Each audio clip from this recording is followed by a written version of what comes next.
Hola a todos, bienvenidos a la cuarta clase de Recursos Naturales y Preservación Ecológica 1. Mi nombre es Mariana Urbano y bueno, como siempre acá les dejo mi correo electrónico para consultas. Vamos a empezar esta clase. Bueno, vamos a continuar hablando de ecología, como en la clase anterior hablamos de este tema, pero en especial hoy vamos a hablar de la ecología humana. Es decir, vamos a ver qué impacto producimos los seres vivos en el ecosistema, ¿sí? Bien, ¿qué es la ecología humana? Es la ciencia que tiene por objetivo, ¿sí?, analizar cuáles son esas interacciones entre los seres vivos y la relación de ellos con el medio que los rodea, es decir, el medio social, el físico, el biológico. Entonces, ¿cómo se relacionan los seres vivos entre sí y con el medio? En síntesis, se estudian los ecosistemas, ¿sí?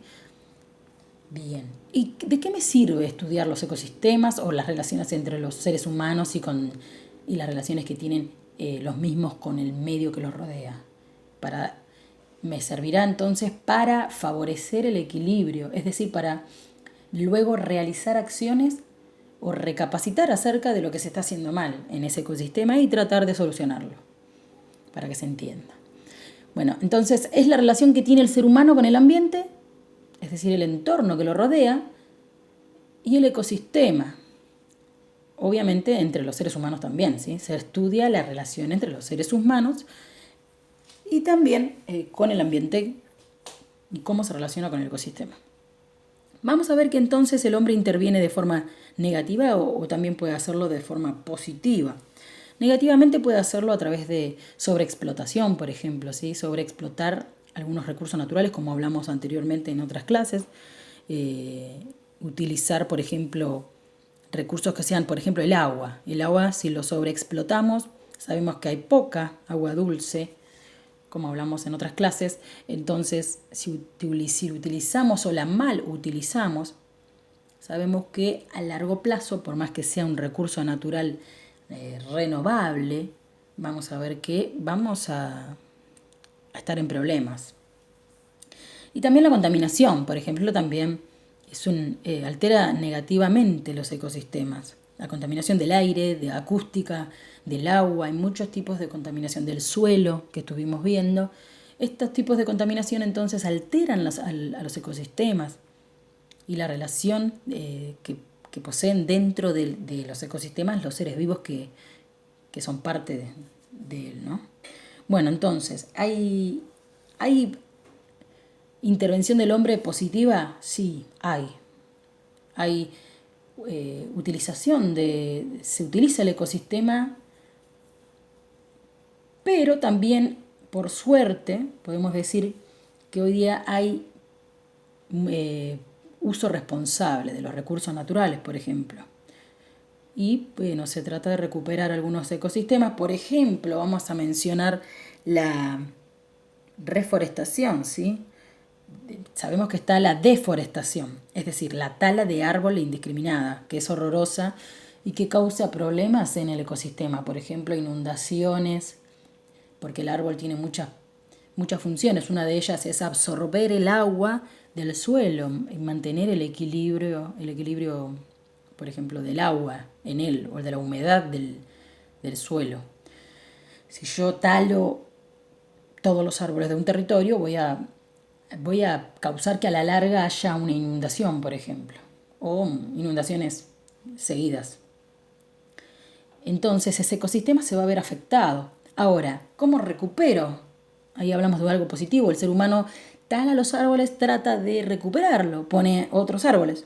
En muchos casos la reforestación, bueno, es colocar otros árboles en el lugar que retiré, esperar un tiempo para que esos árboles crezcan y luego volver a talar, para poder recuperar o mantener el equilibrio de ese ecosistema. Muchas veces la reforestación no es buena tampoco, porque se ha cometido el error de poner árboles que crezcan rápidos, es decir, que no sean de ese territorio. ¿Sí? Por ejemplo, el eucalipto, en árboles que tienen raíces muy largas, muy profundas, y no eran los árboles que eran propios de ese territorio. Entonces, autóctonos se dice. Entonces, produce un cambio en el ecosistema, porque por más que yo vuelva a colocar árboles, no son los mismos. Entonces, la utilización de agua por parte de ese árbol nuevo que puse, con raíces más largas, más profundas, va a utilizar más agua, va a requerir más agua ese árbol. Entonces va a producir que los suelos se salinicen, es decir, que las sales minerales del agua queden en el suelo. ¿Por qué? Porque el árbol va a utilizar agua, produciendo la salinificación del suelo, que es una consecuencia negativa, ¿sí?, para el suelo. Lo vamos a ver más adelante. Pero entonces, para saber que la reforestación no siempre es buena, pero bueno, vemos acá entonces que hay recuperación, hay algo positivo, ya lo vamos a ver en las siguientes diapositivas. Ahora vamos a ver la intervención del hombre de manera negativa. Acá les voy a dar algunos ejemplos. Entonces, las actividades humanas, vemos acá, por ejemplo, generando desechos al aire, ¿sí? Por ejemplo, en esta les voy a señalar, en esta vemos que las fábricas emanan gases que podrían llegar a ser tóxicos, ¿sí? Pero que gases al aire constantemente, continuamente, y no una fábrica, hay millones. No sé si millones, pero quizás miles, no sé, no sabría decirles. Pero hay muchas fábricas en nuestro país, por ejemplo. Si analizamos a nivel mundial, bueno, es otra cosa. Pero la cantidad de fábricas que siguen emanando gases que no son parte del aire, es obvio que va a llegar a producir un efecto negativo, ¿sí?, en el ambiente y en los ecosistemas de la Tierra. Muy bien. Entonces, del otro lado vemos acá aguas contaminadas, que ahora vamos a ver en las siguientes diapositivas.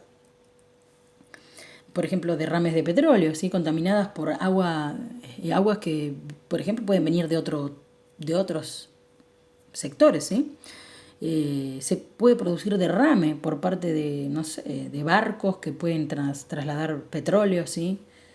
Por ejemplo, generalmente las petroleras que producen combustibles se asientan, es decir, se quedan en territorios cerca de costas, ¿sí?, de costas o de lugares donde hay puertos. Hecho erróneo, muy malo. ¿Por qué? Porque generalmente el petróleo, esas fábricas emanan gases o también líquidos, desechos con petróleo. ¿Y esos petróleos dónde van a ir a parar? Si estamos cerca de un puerto. Por ejemplo, el puerto de Campana. Está cerca creo que es Action.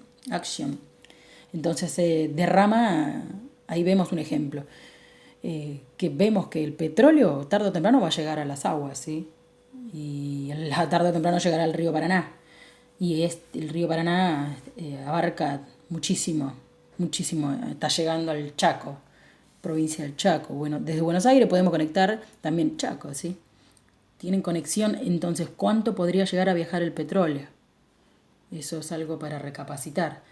Un impacto grande del humano hacia el ecosistema.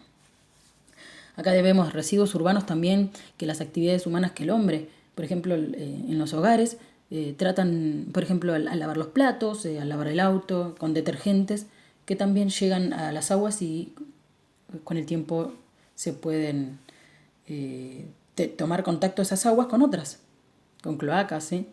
Las cloacas también pueden generar, tienen elementos en descomposición, ¿sí? Y llegar a tener, por ejemplo, les voy a dar un ejemplo, el pozo del agua que nosotros tomamos, hay gente que tiene pozo, hay gente que tiene otros tipos de agua corriente, por ejemplo. Bueno, la gente que tiene pozos de agua, ¿sí?, no puede tener cerca mínimo 10 metros de distancia con el agua, con el pozo negro que generalmente las sociedades de Buenos Aires, ¿sí?, la mayoría. Hay que recordar que presencia de cloacas no hay en todo el territorio. Y muchas ciudades, muchas localidades tienen pozos negros, a los que le llaman, a donde van bacterias y van a tener contacto si está cerca del... que la gente no tiene en cuenta eso, ¿sí? La distancia que puede tener un pozo de uno, un pozo del otro. Entonces se puede llegar a producir contaminación del agua y luego producir enfermedades. Residuos industriales, ya hablamos. Residuos radiactivos son aquellos, por ejemplo, como el radio, átomos como el radio que producen a lo largo del tiempo enfermedades en los seres vivos, en los humanos y hasta producir la muerte, ¿sí? Residuos de petróleo ya hablamos. La basura, hay que tener, lamentablemente sabemos que es bastante común encontrar basura en cualquier parte de, del mundo, ¿sí? La basura son los desechos que utilizamos, ¿sí? De lo que utilizamos, lo que no sirve, a ello llamamos desecho. Y ese desecho, la basura, debe tener un tratamiento, ¿sí? Y generalmente no se cuida. El hombre generalmente lo tira y se deshace de la basura sin importar las consecuencias que produzca en el ecosistema, ¿sí? Entonces tenemos que analizar también el tratamiento que se le puede hacer a la basura para evitar al máximo, ¿sí? El daño en el ecosistema. Bueno, efectos positivos. Les dije que no todo era negativo. Bueno, existen convenios, programas, ¿sí? Hay organizaciones internacionales, a los que llamamos ONG, ¿sí? Las ONG son pequeñas organizaciones, ¿sí? Que no gubernamentales, se le dice, ¿sí? Al cual desarrollan medidas para reducir la contaminación. Defienden nuestro ecosistema, si se podría decir. Y regulan todos aquellos procesos que se realizan al utilizar el ecosistema. O mejor dicho, al utilizar los recursos que están en él. Pero bueno, entonces hay alguien que regula todo eso, a ver si funciona bien o mal. El reciclaje, eso es muy bueno. Hemos implementado reciclaje de metales, vidrio, papel, cartón, latas y muchos plásticos, ¿sí? Y eso es muy bueno. Ya que, por ejemplo, el plástico no se degrada de un día para el otro, tarda muchísimo tiempo en degradarse. Y bueno, eso es algo para analizar, ¿sí? La utilización de enemigos naturales, es decir, que, por ejemplo, insecticidas, ¿sí? Plaguicidas, tóxicos que pueden llegar, si bien matan a las plagas de algunos cultivos, pueden llegar a, como dijimos en la clase anterior, a contaminar el suelo y con ello llegar a las aguas y por último a los seres humanos, que es lo más problemático.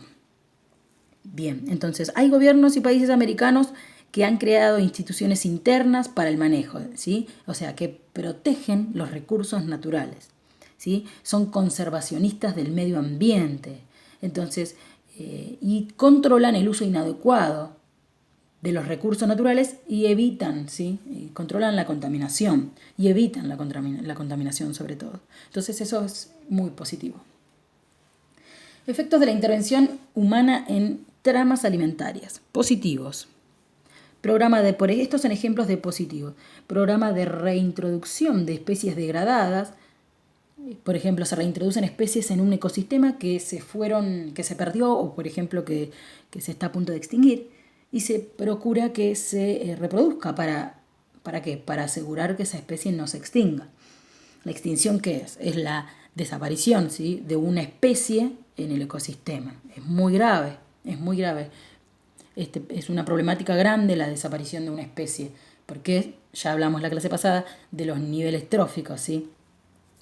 Cada especie cumple una función, un rol en el ecosistema, y es sumamente importante. Y todo cambio en el ecosistema produce una consecuencia, ¿sí? Se reintroducen especies a ecosistemas originarios cuando han disminuido por sobreexplotación. Eso ya lo dije recién. Bien, también se controla la abundancia de una cierta especie, es decir, que no se... ¿Por qué? Porque al eliminarse de una cadena trófica, por ejemplo, un depredador de cierto animal, ese animal, no sé, el león, es el que controla. Por ejemplo, vamos a dar un ejemplo más fácil. El sapo o la rana. Aquellos animales que consumen o que se alimentan de mosquitos. ¿Qué ocurre si yo extingo a ese animal? ¿Qué va a ocurrir? Y va a haber un aumento masivo de ese mosquito, por ejemplo. ¿Por qué? Porque el que controla ese nicho no está. Esa especie, la cantidad de esa especie, la abundancia de esa especie no está. Entonces se produce un desequilibrio. Es donde entonces, por eso es tan importante mantener la cadena alimentaria. Y por eso no se debe extinguir ni extraer una especie o ninguna especie de ningún tipo de ecosistema. Muy bien. Vamos a cambiar de tema. Este tema es muy lindo. Resulta complicado a veces, pero vamos a tratar de dar un panorama, un pantallazo. Hablamos ya de la primera clase de esto. Vamos a profundizar un poco más. El origen del hombre. Todos se preguntan cómo se originó el hombre, ¿sí? Habitualmente pensamos que la historia de la evolución del hombre es como una cadena, ¿sí? Lineal. Ahora les voy a mostrar. De la cual el ser humano viene o proviene de un antecesor primitivo, es decir, más primitivo, es más, prematuro que él, ¿sí? Un antecesor es una especie que está antes, es previa, mucho antes de que surja una especie final, ¿sí? Ahora lo vamos a ver. Si bien esta manera de ver lineal a la historia evolutiva está mal, ¿sí? Hoy sabemos que la verdadera forma de verla o de analizar la evolución humana se puede interpretar como un árbol genealógico, como si fuera un árbol con ramas.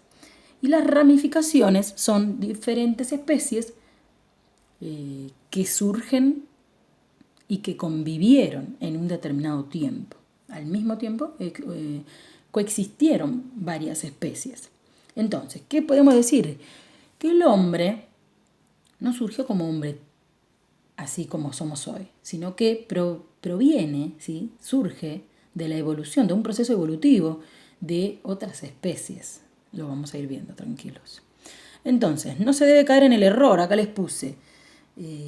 Acá vemos que el hombre actual, entonces, el que somos hoy, Homo sapiens, somos nosotros, no surgió así como lo vemos, sino que proviene de un proceso evolutivo en el que vamos a observar acá, hay varias especies, ¿sí? Detrás, antecesores se les llama.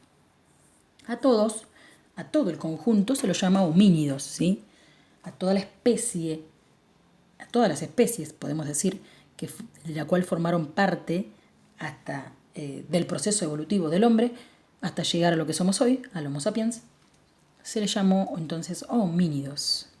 Este es el error que cometemos generalmente al analizar el proceso evolutivo como un proceso lineal, como vemos acá. El pensamiento correcto es este.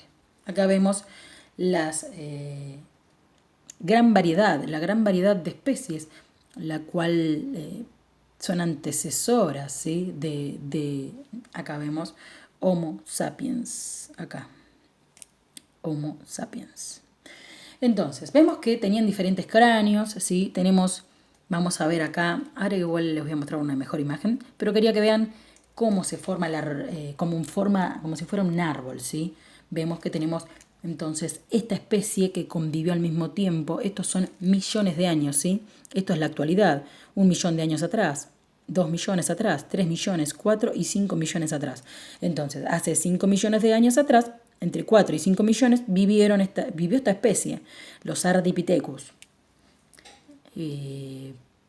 Todo esto, obviamente que hay pruebas, ¿sí? Los restos fósiles que se han encontrado, por ejemplo, en África, gran parte de estas especies se han encontrado y luego se han nombrado, depende del lugar donde se encontró, en diferentes territorios del planeta. Por ejemplo, esto es en África, estos casi todos en África. Erectus, se ha visto que, por ejemplo, acá Erectus, Homo erectus, todos estos que están entre 1.000.000, 1,5, ¿sí? y 2 millones de años atrás, vemos que se produjo una expansión hacia Europa y Asia. El resto abajo, casi todos en África, fueron encontrados. La diversidad de Australopithecus.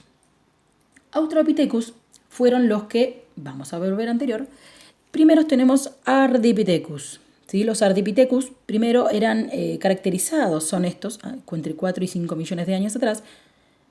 Quiero que vean más o menos un pantallazo de lo que eran las especies predecesoras nuestras, para tener una idea. Ardipithecus, entonces, entre 4 y 5 millones, y eran prácticamente muy parecidos a los simios, ¿sí?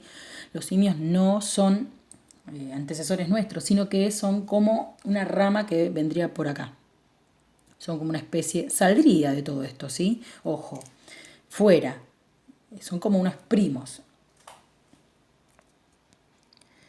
Generalmente se ve a los simios, a los monos, ¿sí? Como que son antecesores nuestros, pero no lo es. Es un error decir eso o pensarlo. Entonces, Ardipithecus tenían características, no caminaban, ¿sí? Ellos vivían sobre los árboles. Si caminaban, lo hacían muy poco. No caminaban, ellos no caminaban. Los Ardipithecus vivían sobre los árboles, ¿sí? Muy bien. Después tenemos a los Australopithecus, acá entre los 3 y 4 millones.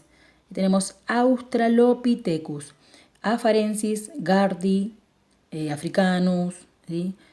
Bajer de Sali, Paranthropus, ¿sí? Bueno, hay varios. Luego vamos a ver que los Paranthropus eran otra especie, ¿sí? Que vivió junto a los Australopithecus. Estos son Paranthropus. Son diferentes. ¿Por qué se los clasificó diferente? Por el cráneo, porque el cráneo era mucho más ancho que los Australopithecus y eran más robustos, ¿sí? Eran más robustos, por eso robustus. Tenían un cráneo mucho más ancho. Entonces se basaron en qué para hacer este árbol genealógico. En restos fósiles. Restos fósiles son aquellos, por ejemplo, huesos, cráneos, en este caso vemos cráneos, que se encuentran fosilizados, ¿sí? Se encuentran prácticamente partes de, por ejemplo, de un cráneo que luego se analiza y que se reconstruye, se da la idea de cómo era ese organismo. Y así se fueron reconstruyendo todos estos organismos. El más entero se encontró, por ejemplo, Australopithecus africanus, la llamada Lucy, que se encontró casi todo su cuerpo, ¿sí? Se pudo analizar completamente cómo era esta especie. Muy interesante para estudiar. Bueno, tenemos entonces los Paranthropus, tenemos los Australopithecus, y luego ya más cerca al Homo sapiens, que somos nosotros, entre 1 y 2 millones antes que nosotros, tenemos el género Homo. El género Homo es el antecesor nuestro. Todo el género Homo el primero del género Homo es Homo habilis. Homo habilis es el primero. Luego Homo rudolfensis se vio que era muy parecido, pero tenía características diferentes. Por eso se lo aisló. Luego vemos que hay un proceso evolutivo en el cual aparece otro tipo de Homo ergaster. Y luego Homo habilis, por ejemplo, estaba en África. Homo erectus es otro tipo de Homo, pero Homo erectus se encontró en Europa y Asia. Parecido al habilis, muy parecido. Pero ahora luego vamos a ver qué características y qué costumbres tenían. Es por eso también que se los diferencia. Homo antecesor, ¿sí? Si bien se han encontrado pequeñas partes, pero se los ha definido como otra especie predecesora a nosotros. Heidelbergensis y Neandertals. Los Neandertals o neandertales son los que generalmente aparecen en las películas y son muy parecidos a nosotros y generalmente se dicen que se cruzaron y que formaron híbridos, es decir, que se cruzó con nuestra especie Homo sapiens y que que generalmente cuando el Homo sapiens se expandió, ¿sí?, sobre la Tierra, no lo hizo de tal manera que Neandertal no pudo sobrevivir. Como que lo pisó, ¿sí? Caminó sobre él. Y en Neandertal no pudo sobrevivir a los cambios climáticos. En ese momento, en ese tiempo, recordemos que estamos hablando de la era de hielo, por ejemplo, la famosa, la época helada, ¿sí? Mucho frío. Y bueno, estamos hablando de cambios climáticos muy poderosos, que no cualquier especie eh, pudo haber sobrevivido. Y todas estas especies, obviamente, ¿qué pasó? Se extinguieron.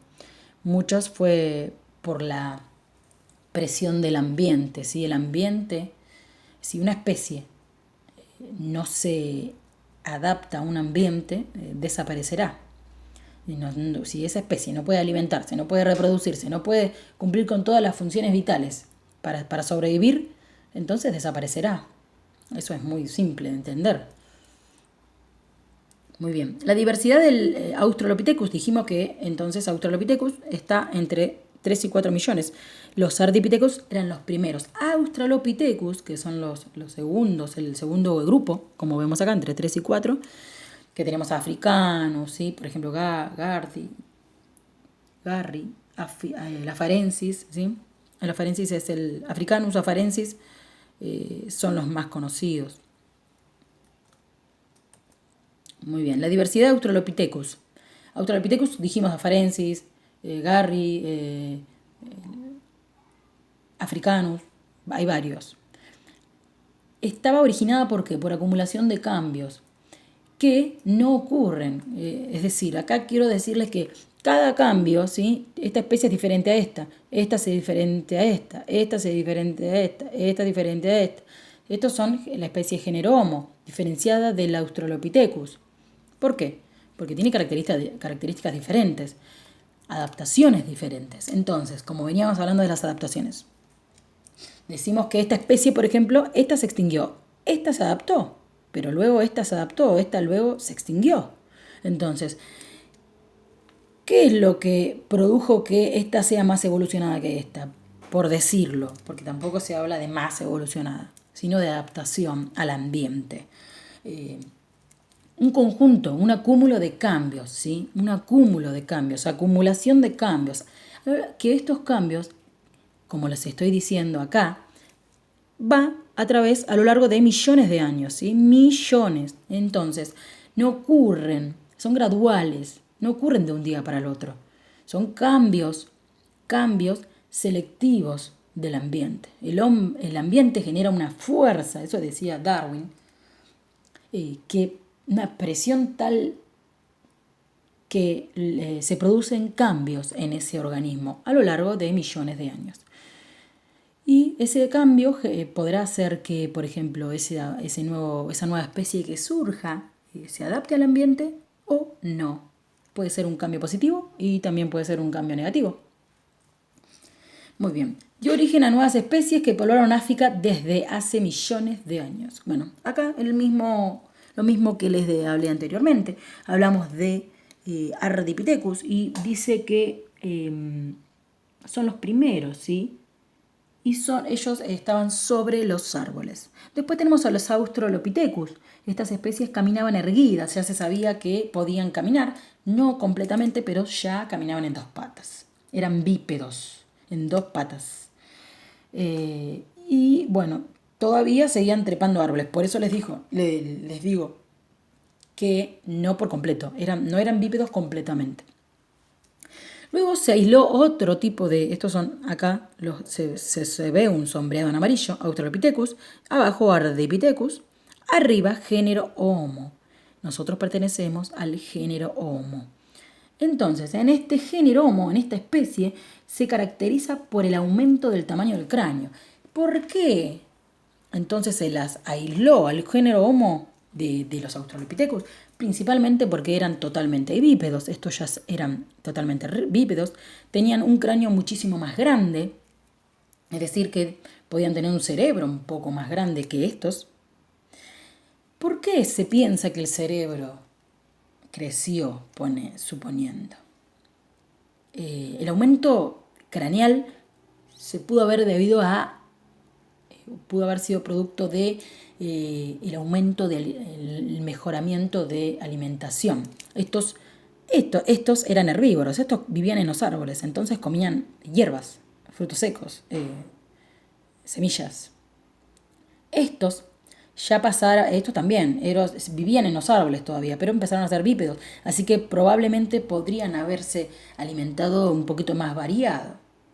Estos, ya más cerca del Homo sapiens, empiezan a alimentarse de carne. Y se cree que esa alimentación, el cambio de la modificación en la alimentación, el aumento de proteínas, la carne tiene proteínas, de alto valor energético también, de grasas, diferente a alimentarse de semillas, de vegetales, no generó el crecimiento entonces del cerebro. También se cree que el género Homo, ya como comenzó a elaborar herramientas, se dio de la mano de que también quedó bípedo, ¿sí? Es decir, quedó en pie, se paró, ¿sí? El género Homo ya era bípedo, entonces al tener sus manos libres pudo generar herramientas. Eso también, a la vez de tener un aumento de tamaño por el cambio de la alimentación, también cambio de alimentación producto de la liberación de las manos, ¿sí? La liberación de las manos al ser bípedos podemos utilizar. Si tenemos las manos libres, podemos utilizar. No es lo mismo que caminar en 4 patas, un cuadrúpedo. Entonces, al ser bípedo, las manos quedan libres y podemos elaborar, podemos crear herramientas. Y a su vez, el crear herramientas produce movimientos en el cerebro que también pueden llegar a su vez a producir el crecimiento, ¿sí? Un avance, una evolución del cerebro, sumado también al cambio alimenticio que hablamos. Entonces tenemos acá Homo habilis es el primero, que también se ha puesto Rudolfensis paralelo a él. Y vemos parafilético, se dice. Y bueno, luego Ergaster, que se lo ve que tiene un cerebro un poco más superior al de habilis. Y acá vemos que hay varias ramas que se han perdido parafiléticas, ¿sí? Paralelas. Que por ejemplo Erectus no se lo pone como directamente predecesor de Sapiens. Erectus se fue a Europa y Asia, fue el primero que salió hacia Europa y Asia, se cree, ¿no? Y de hecho se encontraron restos fósiles ahí. Erectus vamos a ver que tenía otras costumbres que habilis, ¿sí? Que tenía un cerebro un poquito más grande. Muy bien. Según los conocimientos que se tienen hasta el momento a partir del hallazgo de restos fósiles, es decir, huesos o partes de ellos, ¿sí? Estructura ósea de diferentes organismos o diferentes especies, predecesoras a nosotros, ¿sí? A los Homo sapiens. Ahí pone que son en muchos casos incompletos. Se han encontrado también utensilios, restos fósiles de utensilios, herramientas que han elaborado ellos con sus manos, restos de campamentos, ¿sí? De fogatas, de entierros. En muchos casos ya se sabía que homínidos, muchos de género Homo, predecesores a Homo sapiens, a nosotros, ya tenían elaboraban un evento, si se le puede decir, previo al entierro, ¿sí? Tenían un ritual, creencias, es decir, que ya tenían ciertas creencias, si se quiere decir. Bueno, entonces, ha comenzado en África la evolución, se dice. Luego se ha extendido, se piensa, ¿no?, hacia el resto del mundo. Siempre con pruebas, ¿no? Bueno, muchos de ellos desaparecieron, como les dije anteriormente, y con el tiempo fueron cambiando y fueron acumulando, produciendo nuevas especies y fueron acumulando cambios que fueron seleccionados por el ambiente, ¿sí? Que el ambiente generó una presión tal que produjo un cambio a lo largo de millones de años, un cambio que pudo ser positivo y en muchos casos negativo. Los humanos y todos los antecesores, los extinguidos, forman el grupo entonces de los homínidos, como les dije anteriormente. Se caracterizan por su postura erguida y marcha bípeda. Todos los género Homo. Acá les pongo algunos restos que se han encontrado. Este es el ser humano nuestro, el nuestro Homo sapiens. Y en comparación con otros, incluso el gorila, que es este. Para que comparen. Y estos son restos de otros género Homo. Muy bien. Homo habilis. ¿Qué restos se encontraron? Se encontraron utensilios, ¿sí? Junto a estos fósiles, que indicaría que fabricaban herramientas de piedra. Entonces, Homo habilis fabricaba herramientas de piedra. Recordemos que Homo habilis fue el primero de la especie del género Homo. Entonces, fabricaba herramientas de piedra que se sospecha que utilizaban para cazar, raspar, triturar alimentos, vegetales y animales. Entonces ahí comienza el crecimiento del cerebro, porque si creábamos herramientas de piedra ya teníamos la posibilidad de cazar mejor. No es lo mismo ir a cazar de pie sin ninguna arma a que ir con una lanza o que ir con una especie de arma armada. ¿Sí? Ya hay una elaboración, un pensamiento ahí, ¿sí? Un razonamiento por parte del género Homo, que en el Australopithecus, la especie anterior, no había. Homo erectus, que vemos que es posterior, ¿sí? Una especie posterior, se desplaza hacia Europa y Asia, como les dije anteriormente. Y junto a eso, al Homo erectus, se encontraron herramientas de piedra, pero ya más avanzadas, ¿sí? Una elaboración más detallada. Se observó que ya vestían ropa, ¿sí? Hachas de mano para mejorar su casa. Vivió en cuevas y en refugios, porque se han encontrado restos dentro de cuevas. Es decir, que ya se protegía del ambiente o de los animales que en ese momento eran animales muy grandes, superiores al hombre. Bueno, en ese momento era Homo erectus, no género Homo sapiens. Y bueno, y lo que ves, lo puse acá, amplió la variedad de su dieta. Podía ablandar y cocinar alimentos. Muy importante. Homo erectus se cree que creó el fuego, conoció el fuego. Muy importante. A su vez, el conocer el fuego pudo implicar comenzar a destruir la naturaleza, porque ya antes teníamos que caminar entre los yuyos y no veíamos quién venía a lo lejos, ¿sí? Qué animal que nos corriera, que nosotros para que nos corriéramos riesgo de muerte, ¿no? Entonces se empezaban a quemar. Homo erectus empezó a quemar, por ejemplo, pastizales, grandes bosques, ¿sí? Grandes territorios para tener mejor visión y cuidarse, siempre protegiéndose de grandes animales. Y también con fuego pudo acorralar grandes animales para poder comer. Homo sapiens muestra una evolución cultural, es decir, que ya un cerebro mucho más grande, decimos que nosotros pertenecemos al Homo sapiens, que quedó grabada, ¿sí? Hay herramientas elaboradas de piedra, de hueso, ya no son de piedra, tenemos hueso, marfil, de madera, hay obras de arte, pinturas que se encontraron en cavernas, y bueno, mucha cultura. Homo sapiens entonces muestra una cultura inigualable a las otras especies. Vamos a una reseña histórica. Hace 6,5 millones de años aparecen entonces los primeros homínidos. Hablamos acá de Ardipithecus. Bien, 4 millones después aparece el género Homo. Somos Homo, por ejemplo, con el inicio de Homo habilis. Ahí dice, al más antiguo se lo llamó Homo habilis. Y se le atribuye las primeras herramientas. Luego aparece Erectus, que dice que se extiende a Europa y Asia, y se le atribuye la utilización del fuego y la fabricación de hachas de piedra. Y abajo dice Homo sapiens aparece entre 30 y 40.000, ¿sí? No hay especificidad con la fecha, no importa igual mucho la fecha, sino que se den una idea en la época que hablamos. Entonces, al que se considera hombre moderno. Bueno, acá vemos dominio de eso es Homo erectus, dominio de fuego y de hachas. Aquí se inicia entonces un dominio de la naturaleza y que comienza la explotación de los recursos naturales. A medida que el tiempo transcurre, el hombre no usa los recursos naturales solo para alimentarse, sino que para generar beneficio propio. Ya no es solo para alimentarse, sino que ahora es donde empezamos a hacer uso y abuso de los recursos. Las comunidades ya no son nómades, es decir, que con el tiempo las comunidades, los primeros hombres, no se quedan. Es decir, nómades eran cuando iban de un territorio a otro.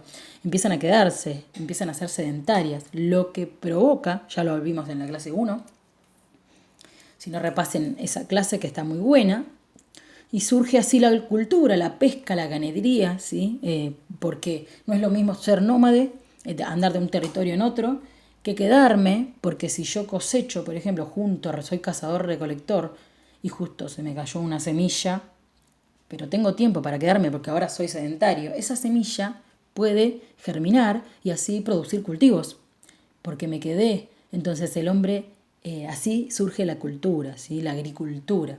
La agricultura. La pesca. Si yo estoy cerca del agua y tengo herramientas, puedo pescar. La ganadería. Veo que tengo alimento nuevo. La ganadería es a través de la utilización o la domesticación, mejor dicho, de ciertos animales que comienza a hacer el hombre. Y aumenta así la necesidad de explotar cada vez que los recursos naturales, el agua, ¿sí? Todo el aire. Y así, con el correr del tiempo, el hombre comienza a contaminar y a desertificar, a producir erosión y a maltratar el ecosistema.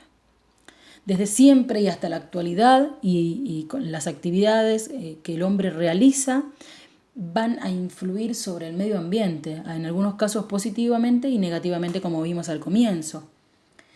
Pero hay que decir que en la mayor parte de la historia los seres humanos cazamos, recolectamos, ¿sí? No solo para alimentarnos, sino para obtener vestimenta, abrigo y herramientas. Pero hoy día como les dije anteriormente, en la diapositiva anterior, no solo ¿sí?